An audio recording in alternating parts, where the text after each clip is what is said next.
Hello everyone, just me today, travelling solo. I'm a man down.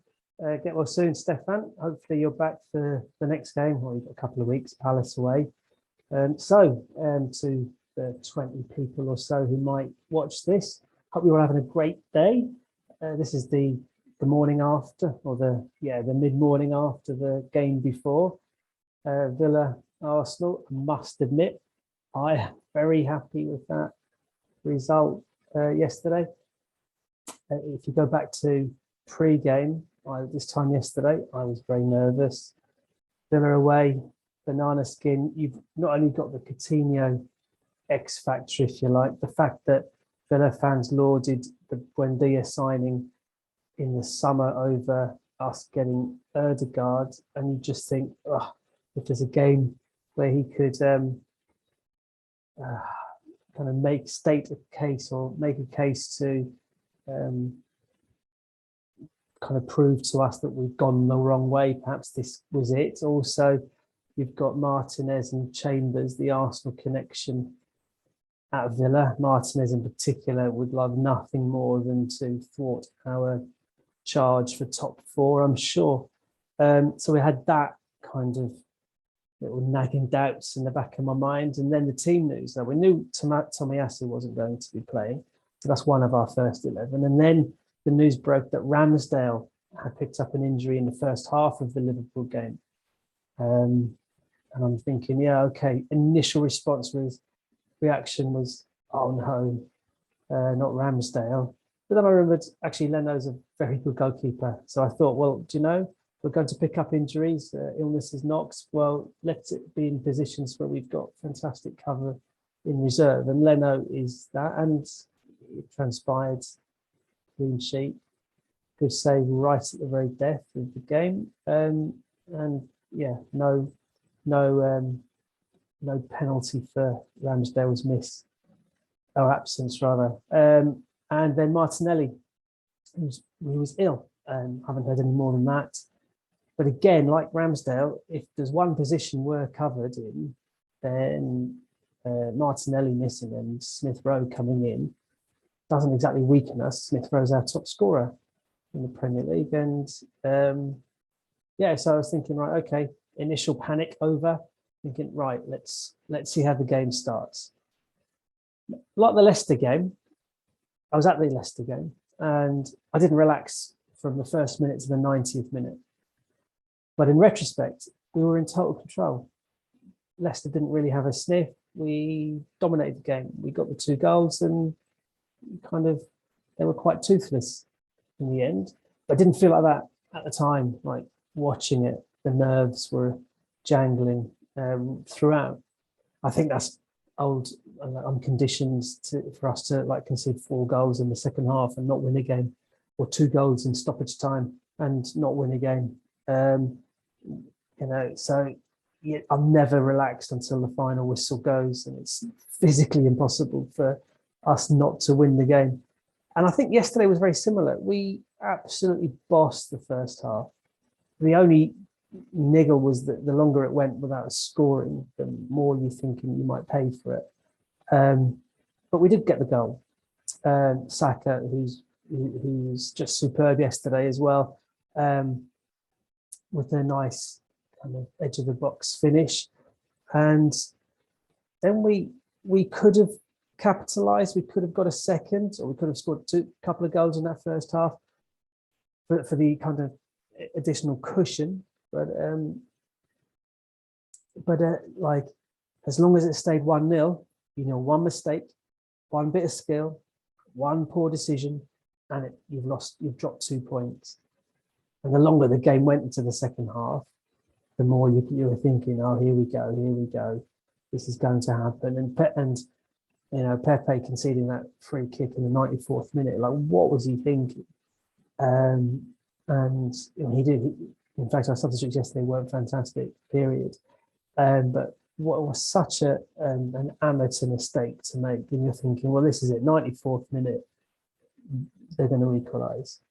And your heart was in your mouth as the Coutinho whipped the ball across. But Leno, brilliant. His first shot on target to save in the entire match. Did the job, and you saw the reaction as the final whistle blew straight away. Joy, relief, ecstasy. Really kind of great to get back on a winning track after losing the Liverpool game. And it felt important, it felt big. And the reaction of the crowds and the interaction with the players and the crowd was just fantastic. I was so jealous I wasn't there. I've been to Villa Park many a time. I've got some happy memories there. FA Cup semi-finals, I've got some less happy memories there. FA Cup semi-final 1999 in particular, but I won't dwell on that. Or keep me awake tonight again. Anyway, and I love Ashley Young. I've really disliked him as a player his entire career. And to hear how salty he got in his post-match interview. Oh, look, they're celebrating like they've won the league. We're celebrating 3 points and momentum, and it's a good thing. There's been many an Arsenal team we've been watching recently where that connection simply has not been there. But this team, they just instill belief, hope, excitement, confidence in us, in the fans, and games like yesterday will just build on that, reinforce that, and it's fantastic to watch.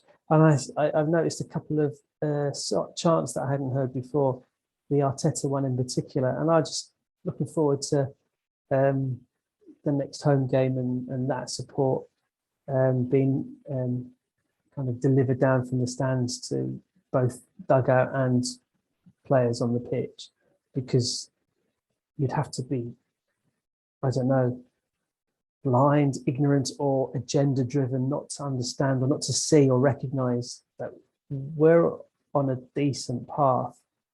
I wouldn't swap places with any of the other teams battling for fourth, not just in terms of points this season, but beyond this season. Even if we don't finish fourth, I think he'll be backed in the summer. We'll get that striker.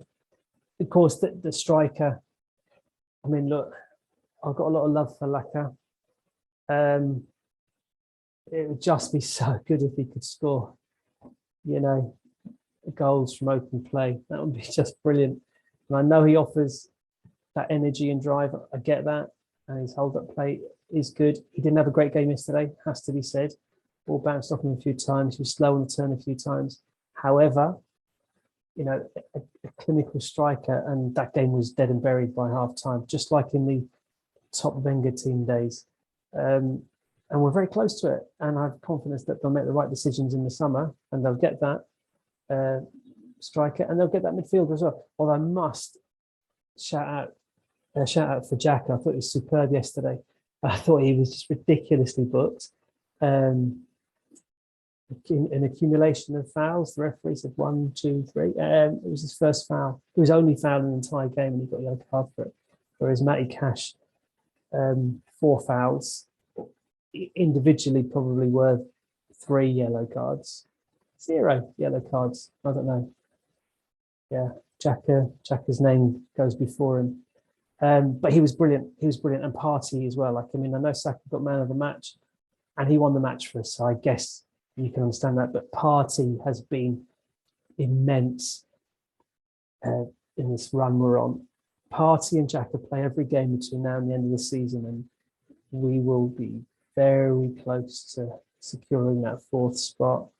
But so yesterday, although I was nervous as hell during the 90 minutes, actually once the final whistle had blown and you look back, you could see it was actually quite comfortable. After a few stats, we had 53% of possession away from home at Villa with their ball carrying midfielders, and that's pretty impressive. They had 8 shots to our 10 shots. They only had 1 shot on target though, that 90th minute Coutinho cross shot, and that was it. I thought our pairs, it's a Partey and Xhaka, as I've just said, were fantastic in midfield. I thought Gabriel and White were immense at centre back, and Saka and Odegaard, kind of those combinations, they really worked for us yesterday. Tierney was brilliant. Cedric, he's definitely our second choice right back, but he's done really well. He hasn't been roasted too many times. He's come up against some decent opposition in that time. I still want Tommy Asso back for the Palace game. But actually, in terms of deputising, he's done a lot better than anybody thought he would do. So fair play to Cedric there. I thought Smith Rowe a little bit quiet, perhaps. Although I just love him as a player. I think he's absolutely fantastic and a worthy Arsenal number 10 this season, but also looking forwards as well. Didn't like this. Thought the subs that came on weren't fantastic, but I've said that already, and I think it's positive. Just looking ahead then, because I'm chatting to myself and I'm getting a bit thirsty. Palace away on the 4th of April. That's another tough one. We had this set of 4 games after Liverpool: Villa away, Palace away, Brighton home, Southampton away. Apart from Brighton at home, who are on a terrible run, those 3 away games, we could lose those games. Certainly last season's Arsenal team would lose those games. The fact that we've already gone to Villa and beat them, the fact we've gone to Wolves and won there, Leicester, we've beaten them at home, and Wolves at home as well. Although we haven't got any points against the top 3, with only Chelsea away to play, we really have dominated those games against the teams around us, which is really encouraging. Really encouraging that we bounced back after the defeat to Liverpool. But someone asked me how many points I think we get from those 4 games after Liverpool. So Villa away, Palace away, Brighton home, and so much like. And my first response was we need 12. We need 12 points out of 12 from those 4 games. Now, do I believe that we get the 12 points? Well, I'm a little bit more confident now after those 3 points yesterday. But I just think Palace away, we've struggled there before. Southampton away, we struggled there as well before. You just don't know what Southampton team are going to get. And Brighton at home, we should win. So that's the one we'll draw, obviously, because that's the fatalistic Arsenal fan inside me. But if we were to get 12 points from 12 there, I think United, and we wouldn't have to beat United and Spurs then. We could just simply draw against them and that would be fine. They would have to come, and United would have to come to us and look to win. Spurs would have to look to beat us at their place. And our away record is fantastic at the moment. And our home record is not too bad either. So am I quietly confident? Well, with every passing game, I'm increasingly quietly confident, if you follow. I still think Spurs have the kind of run in. But there's a 6-point gap to bridge. Now, they play us, so they can say, well, okay, there's 3 points if they beat us. But conversely, if we beat them, a 9-point gap to overhaul at this point with the way we're playing. I don't know. I mean, just hope all our players who are going off on international break over the next week and a half come back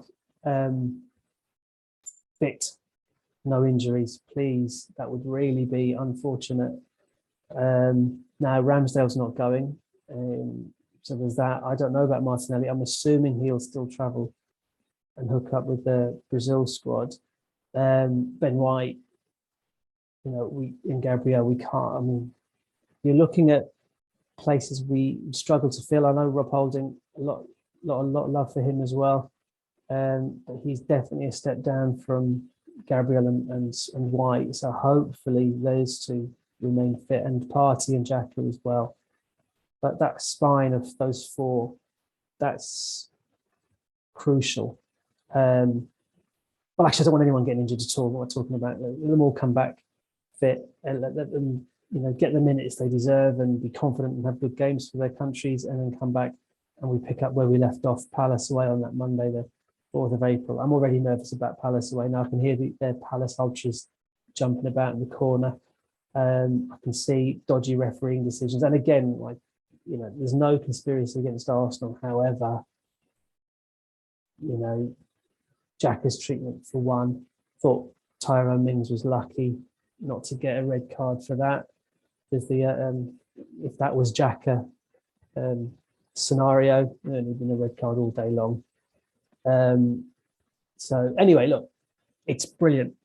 I can't, it feels very strange.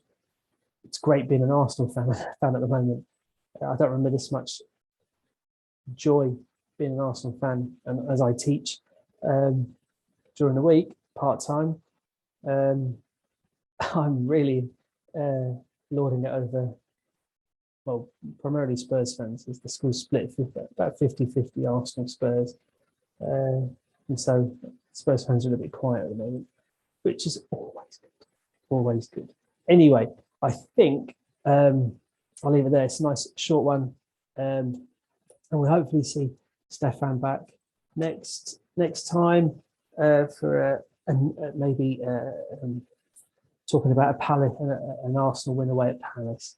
Anyway, wherever you guys are, I hope you're enjoying the sun. Stay fit and healthy, and we'll see you again in a couple of weeks. Take care. Bye.